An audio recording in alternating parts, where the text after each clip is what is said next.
Snow fell relentlessly, thick drifts piling against the jagged peaks of the Caucasus. The wind tore through the narrow passes, carrying a sound that made men shiver. A whisper, a groan, or perhaps a warning. Troops stationed along the high ridges huddled in their tents, staring at the snowbound horizon, waiting, listening, wondering what moved just beyond sight. A lone scout returned one evening, his boots caked with frozen mud, eyes wide, lips trembling. He spoke of footprints, impossibly large, disappearing into the tree line, as if swallowed by the mountain itself. "I thought it was a bear," he whispered, "but it walked upright, taller than any man I've ever seen." The men exchanged uneasy glances. Laughter was thin, forced. Fear lingered like frost on their skin. Lieutenant Heinemann, poring over his unit's journals, noted a series of strange events. Patrols sent to recon the slopes never returned. Supplies vanished. Tents disturbed. Yet no tracks remained. And when snow fell freshly each morning, it seemed to erase everything, except the dread. The soldiers began marking their doors with crude symbols, talismans against something unseen, something patient, waiting. Locals spoke of the Alea Yeti, a creature older than memory, a savage snowman roaming peaks and valleys in the dead of winter.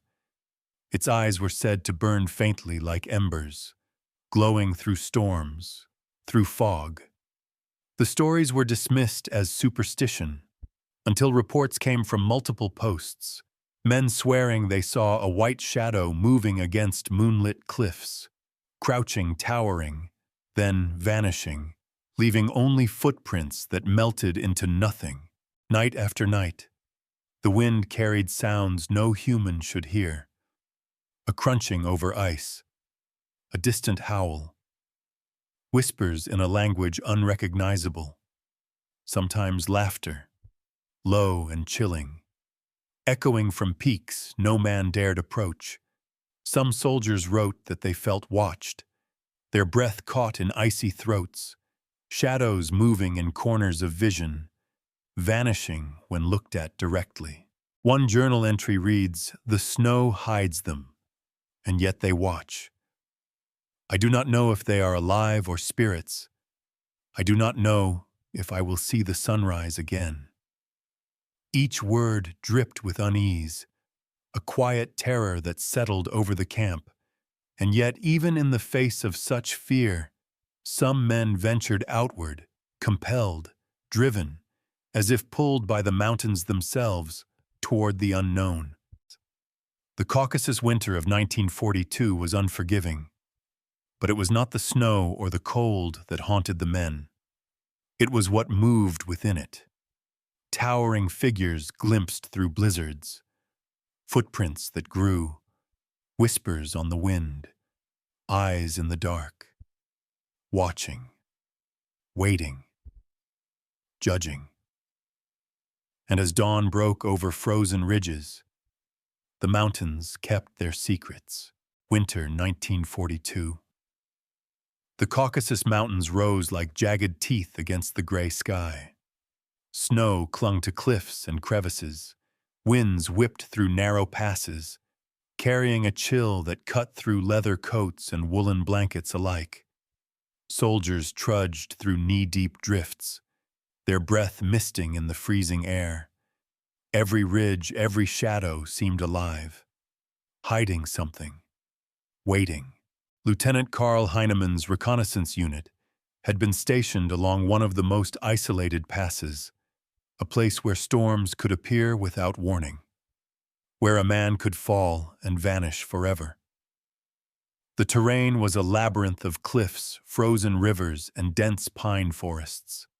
Patrols often returned shaken, sometimes incomplete, their eyes haunted by what they had seen or imagined. Early in the campaign, men joked about the mountains, about the old legends whispered by villagers, tales of creatures that walked upright, with eyes that glowed like coals. Soldiers laughed at first, until the first disappearance, when one patrol failed to return, and snow showed footprints too large to be human, leading into the forest, then gone. Heinemann recorded each incident meticulously. The lost men, the strange tracks, the disturbed tents. Supplies left outside would vanish overnight. Food, ammunition, sometimes even boots.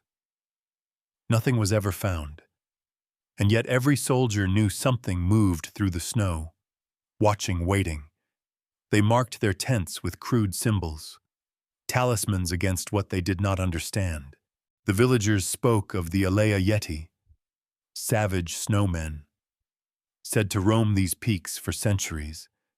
Some described them as towering figures pale as ice, silent, yet always present, observing travelers, vanishing in storms, attacking only when provoked, or perhaps merely curious. At first the soldiers dismissed it, superstition, folklore, until they saw the shadows themselves. One night a sentry returned pale and trembling, eyes wide with terror. He spoke of a figure moving along the ridge, towering over the trees, white as snow, standing motionless, then disappearing without a sound.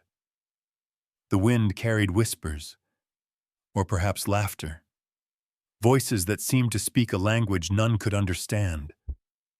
The men listened, frozen, unsure if the cold had claimed their minds. Another patrol reported tracks leading to a frozen ravine, deep and wide, too large for any known animal. The tracks stopped abruptly, as if the creature had simply lifted off the ground. The men followed cautiously, finding only more snow, untouched and pristine, yet somehow heavy with the memory of something that had passed. Heinemann's journals note the growing fear. Night patrols became almost impossible. Men refused to leave the warmth of tents, yet some were compelled, driven, out into the blizzard, drawn by a force unseen. The mountains seemed alive, reshaping paths, hiding secrets beneath layers of ice and frost. It was as if the very peaks conspired to keep their mysteries. Radio reports crackled through the night, fragmented messages, soldiers speaking of shadows moving against moonlit cliffs, whispers in the wind, strange howls echoing down frozen valleys. Some men claimed to see eyes glowing faintly, reflecting firelight in the dark. Others simply vanished, leaving behind empty tents, disturbed snow, and a lingering dread that refused to leave. Even the official war diaries hinted at anomalies. Phrases like singular disappearance and fate unknown marked entries in a hurried, fearful script. One officer wrote, 3 men sent to recon the northern slope. Did not return. Tracks lead to nowhere. The men feared to speak, yet eyes told the story. These records hint at the impossible, yet were dismissed as frost-bitten hallucinations. The snow carried stories, old as the mountains themselves, whispers of Alea Yeti, of towering snowmen, hunters of the peaks. Some nights the men swore they felt watched, shadows moving in corners of vision, vanishing when looked at directly. And still, they were expected to fight a war, to patrol the mountains, to survive the winter, and whatever else lurked beyond. By the end of January 1942, fear had taken root like frost in their bones. Every crackling radio, every howl of wind, every movement in the dark became portentous, a warning. The mountains were patient, and they would not release their secrets easily. Lieutenant Heinemann wrote in his final entry before the next patrol, "The snow hides them, and yet they watch. I do not know if I will see the sunrise again." The official records began to tell a chilling story, one that officers hesitated to speak aloud. Patrol logs noted men missing, sometimes whole squads, their last known positions meticulously recorded. Yet no bodies, no tracks, only disturbed snow and the faintest traces of movement impossible to identify.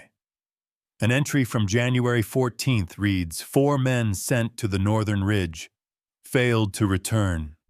Tracks lead into the forest, footprints twice the size of any soldier, fate unknown.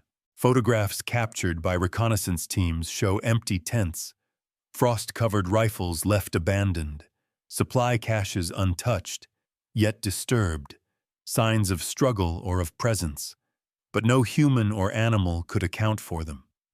Each photo seems to hum with an eerie stillness, the mountains themselves frozen in anticipation. In another report, a sergeant noted, "The men returned pale, muttering about shadows taller than the trees, moving against the moonlight, impossible to confront." Newspaper clippings retrieved from archives decades later described mysterious occurrences in the Upper Caucasus, rumors of missing soldiers, of patrols that never returned. Some reports were censored, deemed harmful to morale, others dismissed as exaggeration, cold weather delusions. Yet the soldiers' journals tell a different story, precise, repetitive, and hauntingly consistent. Lieutenant Heinemann's diary is perhaps the most detailed. He describes footprints, enormous, spaced unnaturally, leading into dense pine forests, sometimes splitting into multiple paths, then disappearing. At times, men returned to the same path only to find the snow smooth, untouched, erasing evidence, as if the mountains themselves conspired to hide the truth. One entry reads, February 2nd, patrol left at dawn, radio silence by noon, search team dispatched, returned at dusk, men pale eyes wide, spoke only of shadows moving through the storm, the trees bending as if to let them pass, no footprints visible. These notes hint at something beyond human understanding, a presence, patient, intelligent, and terrifying. Medical logs, though sparse, recorded frostbite, shock, and psychological trauma, soldiers exhibiting signs of panic, sleepwalking, murmuring about eyes in the snow, and giant forms that followed them unseen. Psychologists later reviewing these notes called it mass hysteria in extreme conditions. Yet multiple independent accounts align too closely to dismiss as mere imagination. Radio intercepts reveal fragmented reports. Saw figure, impossible height, white form, vanished in blizzard, patrol lost. Repeated across several units. Officers cross-referenced these. The language may have differed. The men may have come from different companies. Yet the descriptions are consistent. Eyes, towering forms, silent movement, footprints disappearing into nothing. Even captured German reports indicate unease. Eastern Ridge, men vanished, supplies missing, morale deteriorating. Soldiers speak of mountain spirits. The reports use the phrase cautiously, as if fearing ridicule or censorship. But the fear is clear, palpable, infecting every camp, every ridge, every icy pass. Eyewitness testimonies included sketches of the footprints, long disproportionate, toes splayed unnaturally, sometimes claw-like. Some soldiers claimed to have glimpsed the creature itself, tall, hunched, white, moving with a grace impossible for its size. Others swore it watched them silently, then vanished as they approached, leaving only silence and snow. One journal entry stands out. February 9th. Night patrol.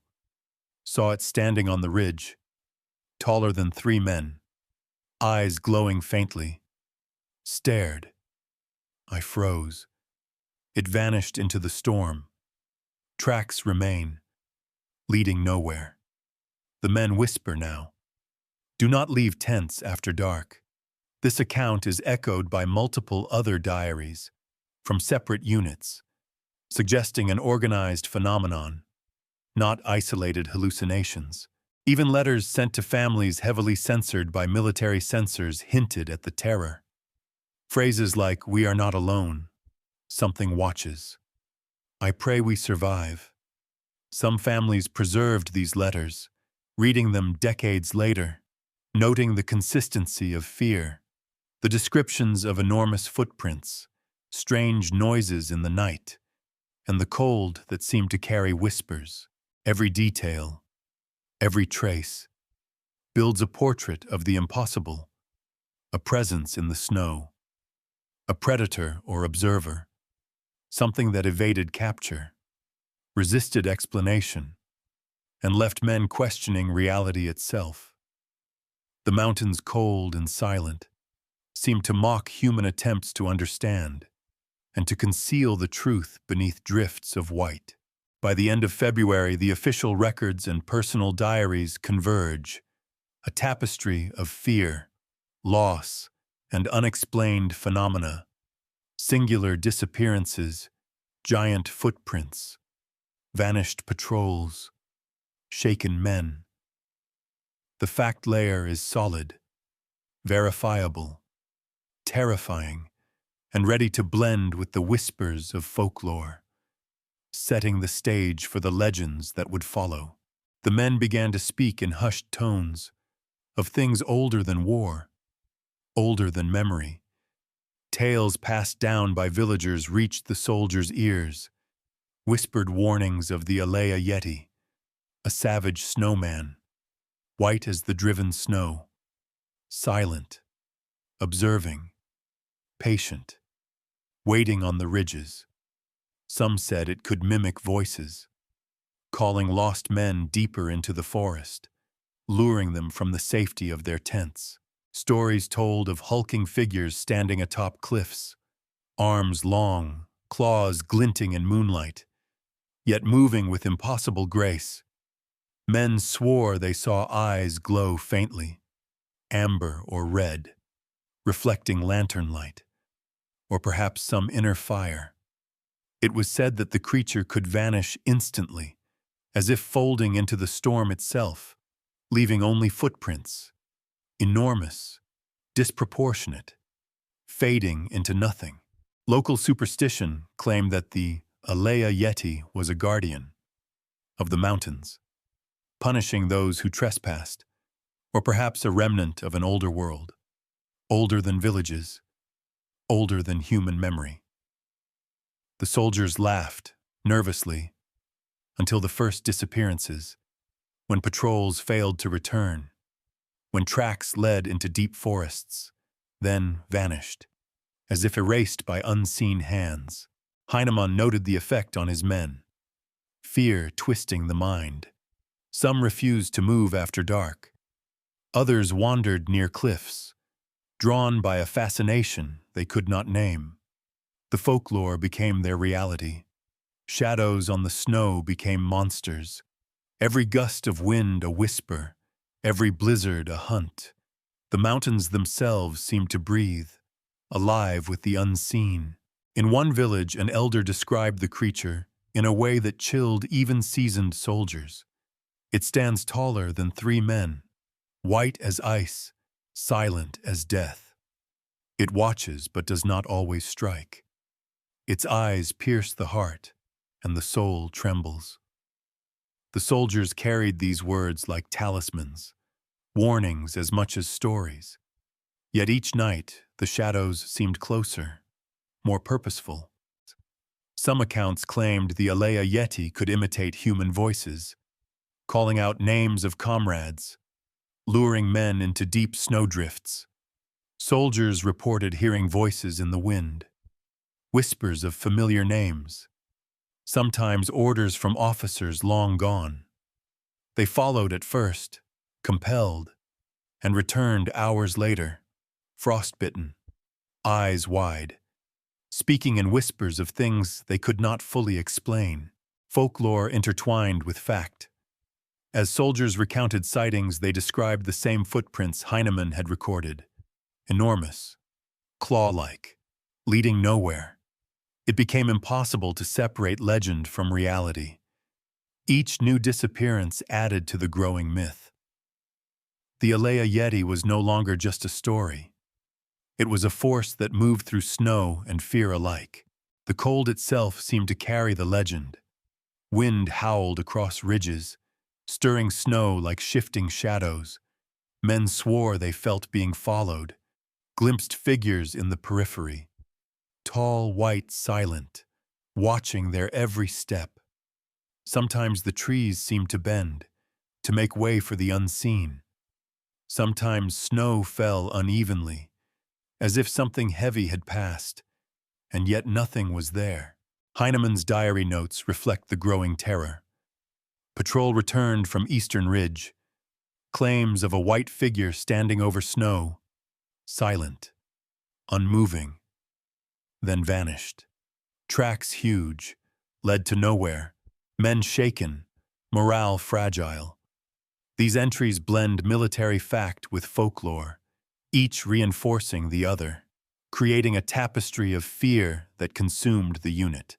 Some soldiers began leaving offerings, crude symbols carved into trees, small gifts of food, attempts to appease the unseen.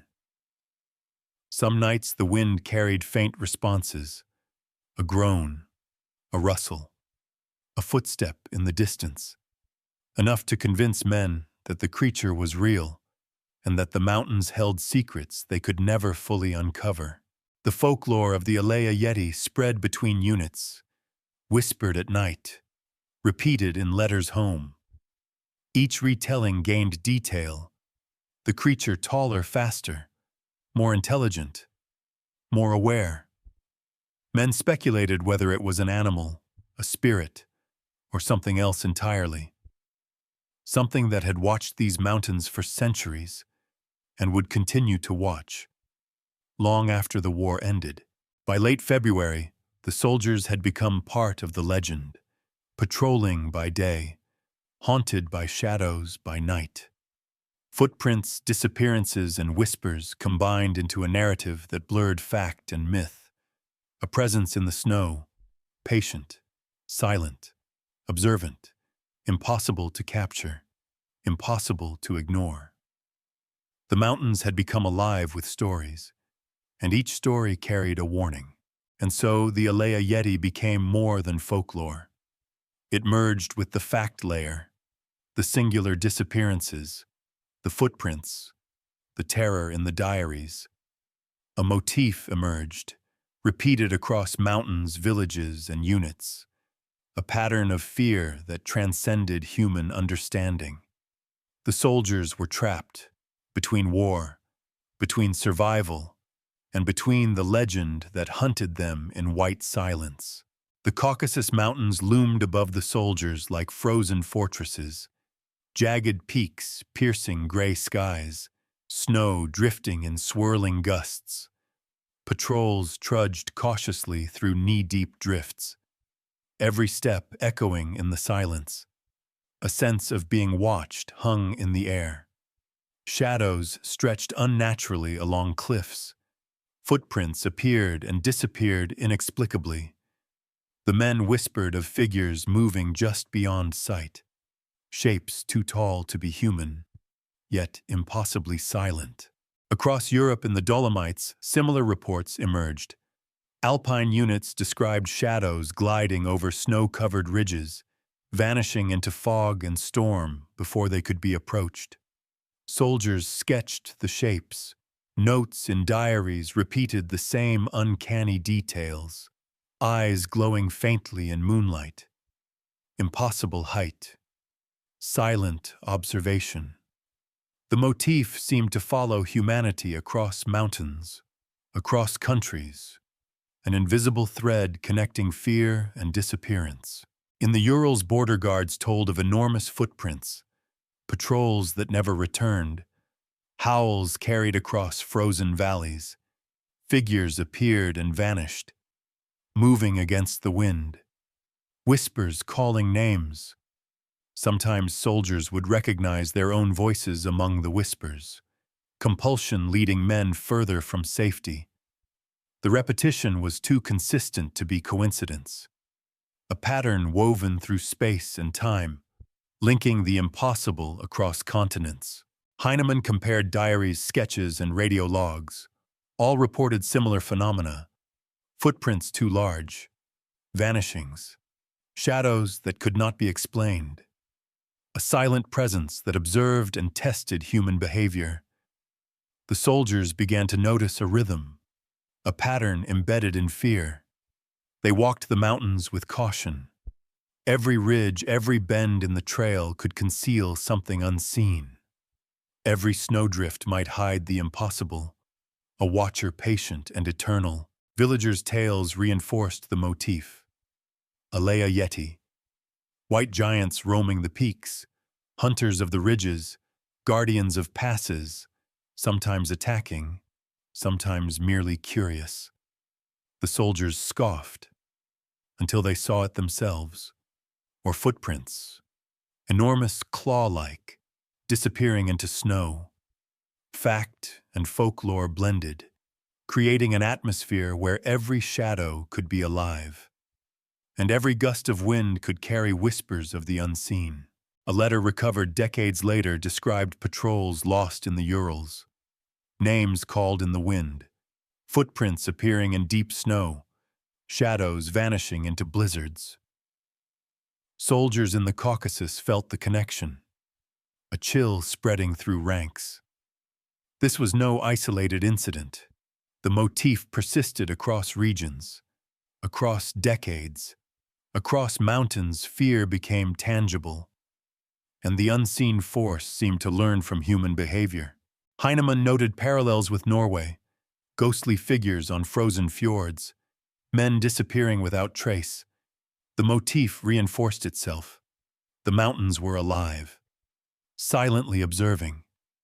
The snow became more than weather.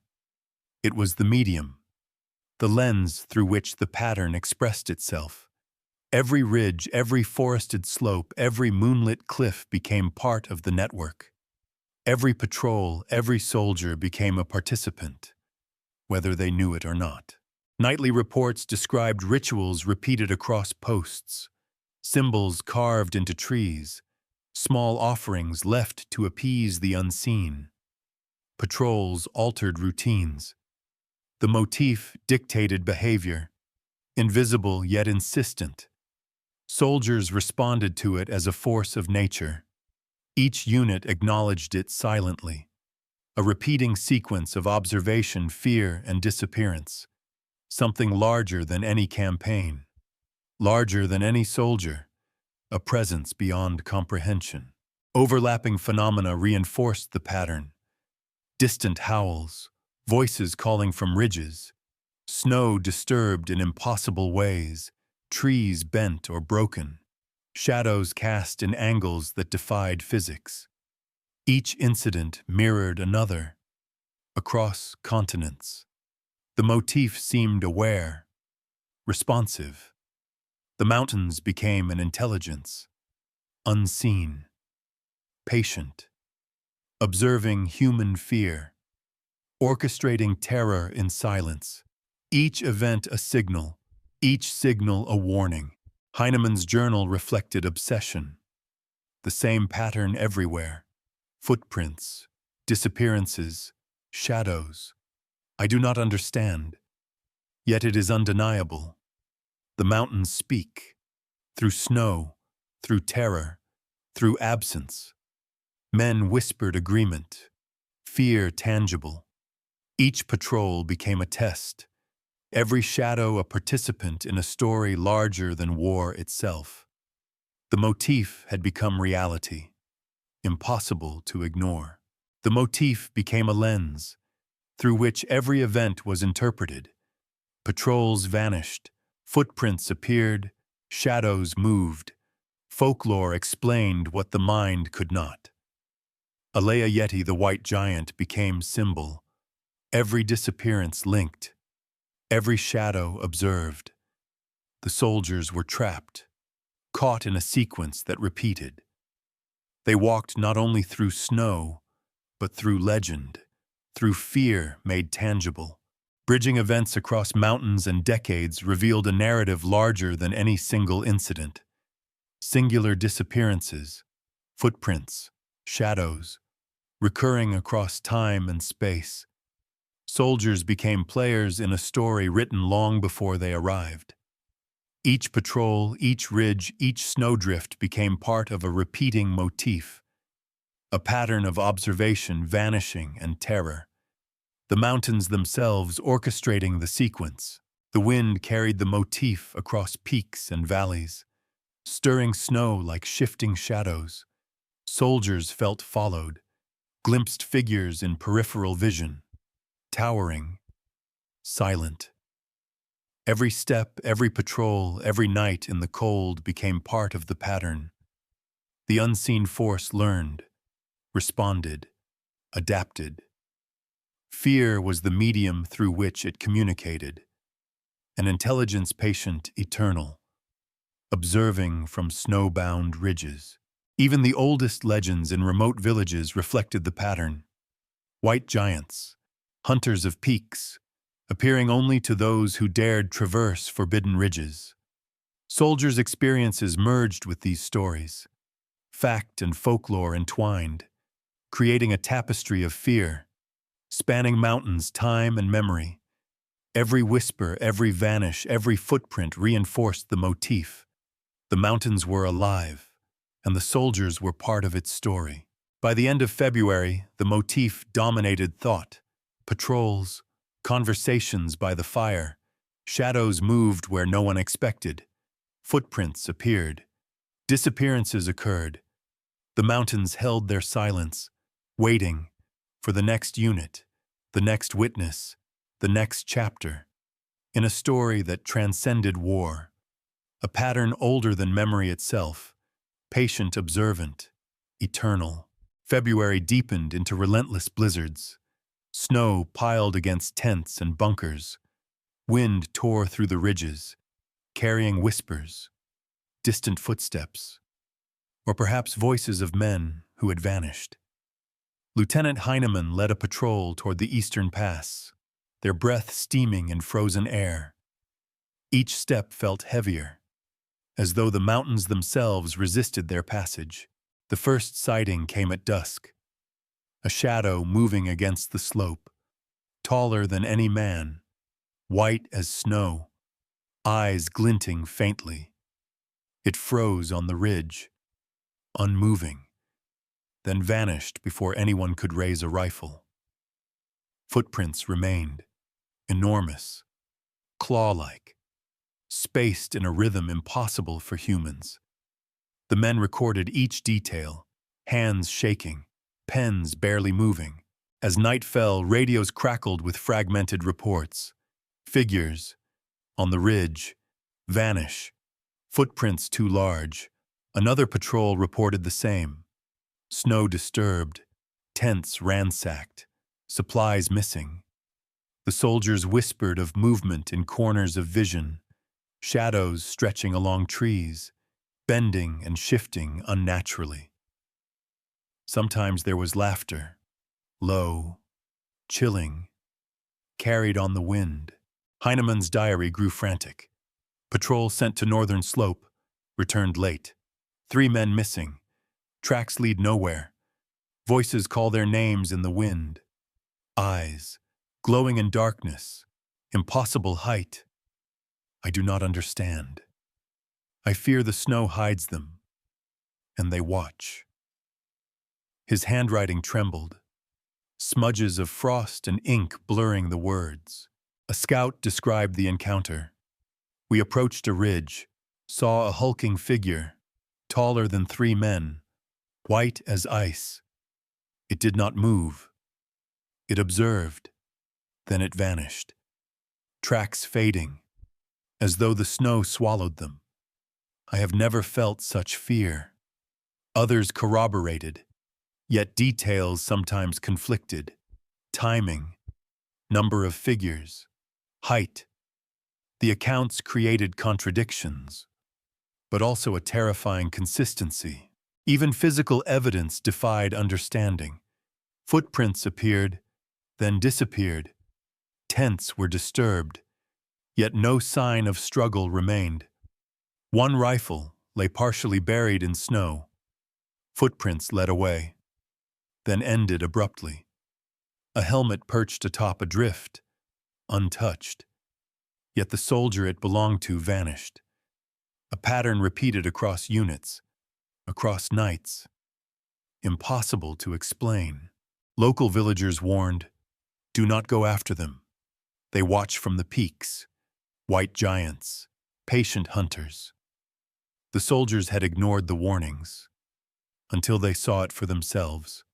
A figure motionless, watching, then gone, leaving only a depression in the snow, frost biting into their gloves, and a silence so complete it pressed against the ears. Reports from other posts mirrored the chaos. Patrols found frozen food, untouched supplies, yet tents disrupted, doors open, footprints leading in impossible directions, sometimes looping back, sometimes vanishing. Soldiers described seeing forms crouched on cliffs, vanishing instantly when approached. Some swore they heard whispers in human voices, calling names, guiding men into snowdrifts. Heinemann's unit set traps, snares, and tripwires, hoping to capture or at least confirm the figure's existence. At dawn, the traps were disturbed, ropes cut, snares gone, yet no evidence of struggle. One soldier's notebook disappeared overnight. Only blank pages remained. The writing that documented fear itself vanished, leaving behind a chilling emptiness. At the edge of a ridge, one patrol saw movement.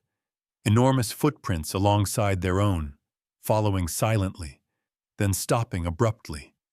Shadows on the snow shifted unnaturally, bending, leaning, as if alive. Trees appeared to part, allowing passage. The soldiers' own eyes betrayed them. Shapes appeared and vanished before they could fully comprehend.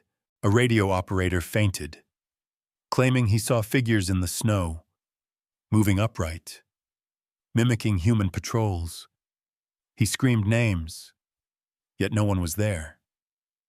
Another patrol returned with frostbitten faces, eyes wide, muttering of glowing eyes on ridges, voices whispering, shadows stretching beyond the reach of lantern light. The mountains were alive, with observation, with patience, with intent. Heinemann's last entry during the climax reads, "The snow hides them, and yet they watch. Tracks vanish, men disappear, shadows grow. I do not know if I will see dawn." The Alea Yeti, or whatever walks these peaks, watches silently, patient, eternal. The mountains themselves are alive. His words tremble across time, preserved in ink, yet hauntingly incomplete. By the end of the patrol's final night, the motif reached its apex. Shadows moved against the blizzard, footprints appeared, then disappeared. Whispers called names. Some soldiers vanished in silence, leaving tents empty, rifles abandoned, notebooks gone. Only the snow remained, a canvas for the unseen. The mountains held their secret, absolute, unyielding, eternal. The soldiers' fear became tangible, each heartbeat echoing in frozen silence. Every shadow on the ridge, every gust of wind, every flicker of movement became portentous. Their own minds questioned reality, hallucination or truth, friend or predator. Nothing could explain the disappearances, yet every unit experienced the same. The motif solidified. Fear itself became the signal. The mountains were patient, watching, waiting. Snow drifts piled high along the Caucasus ridges, The wind tore through cliffs and valleys, carrying whispers of men long gone. Patrols had vanished, footprints too large to be human, tents abandoned, rifles half buried in frost. Shadows stretched unnaturally across slopes, and for those who survived, fear became a constant companion.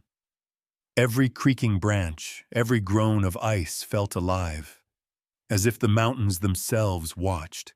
The soldiers returned cautiously each morning, scanning every ridge, every hollow. Their breaths steamed in the freezing air, eyes darting toward movement that might be imagined, or might be real.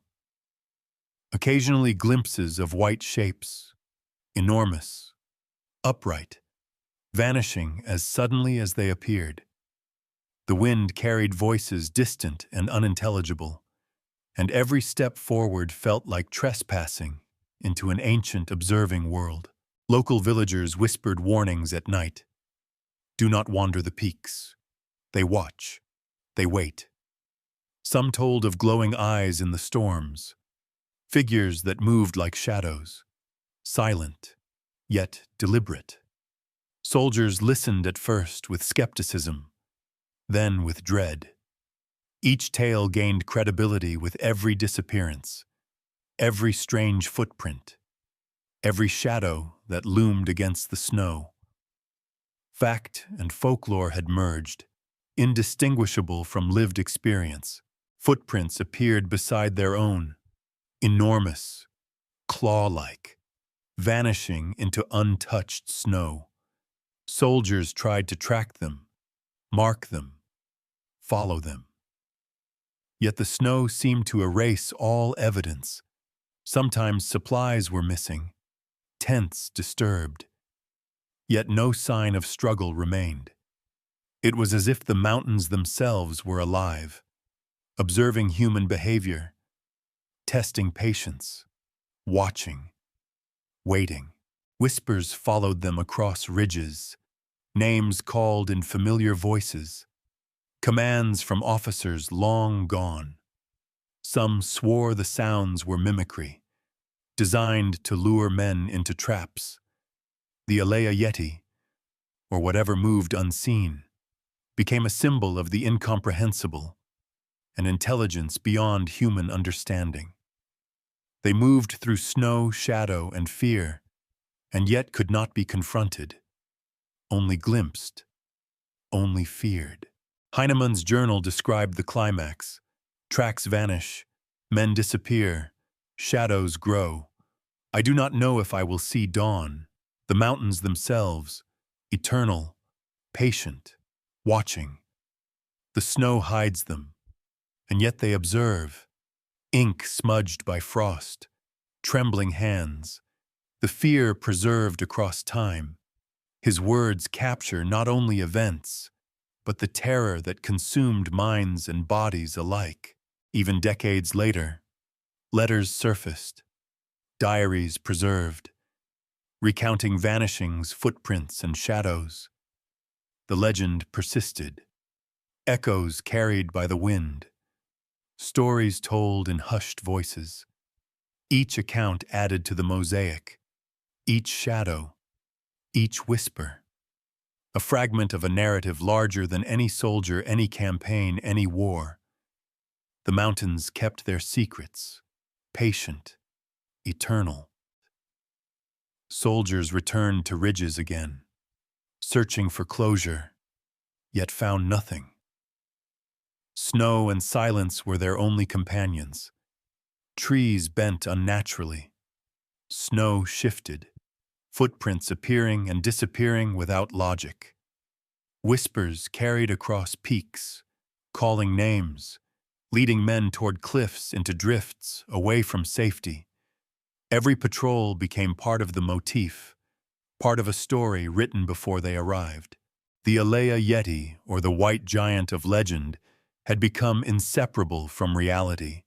Soldiers recounted sightings, shadows vanishing, footprints fading, eyes glowing faintly in storms.